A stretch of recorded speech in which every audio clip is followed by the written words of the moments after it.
بہت تنقید کرتے تھے. ابھی افسر نے حوالہ دیا 2014 کے دھرنے کا, اس میں مجھے یہ اعزاز حاصل ہے ان انورٹڈ کوماس, ان کوٹڈ ورڈز, کہ میں پاکستان تحریک انصاف کی لیڈنگ فور فرنٹ صحافی تھی. میں ان کی آنکھ کا تارا تھی.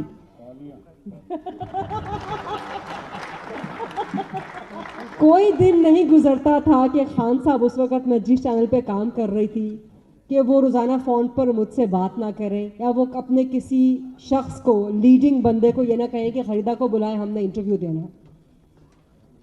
سو اس وقت چونکہ آپ اپوزیشن میں تھے, آپ کی ایک ہوا تھی, آپ کی ایک گڈی چڑھی ہوئی تھی, تو ہم آپ کو کوریج بھی دیتے تھے. ایک پولیٹیکل ایکٹیویٹی تھی, ہم آپ کو کوریج دیتے تھے.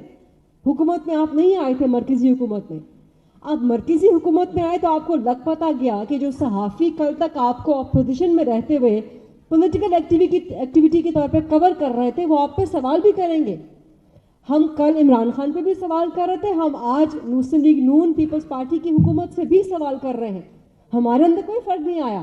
منصور خان صاحب کتنی شدید تنقید, اب یہ انہوں نے تاڑیاں میرے لیے بجوائی ہیں, ان کے لیے بھی تاڑیاں بجوائیں. یہ بھی کسی زمانے میں پاکستان تحریک انصاف کے بڑے آنکھوں کے تارے ہوتے تھے, یہ بڑے ان کے قریب ہوتے تھے, لیکن جب سوال کرنے شروع کیے تو منصور برے لگنا شروع ہو گیا پاکستان تحریک انصاف کو.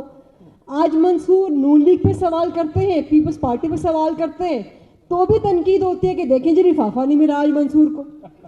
تو یہ وہ پولرائزیشن ہے, یہ میرے پر بھی ہوتی ہے کہ جی ہم معیشت پہ سوال کریں, گورننس پہ سوال کریں, مسلم لیگ نون کی, پیپلز پارٹی کی, دیکھا ان کو آج کا لفافہ نہیں ملا اس لیے سوال کر رہے ہیں.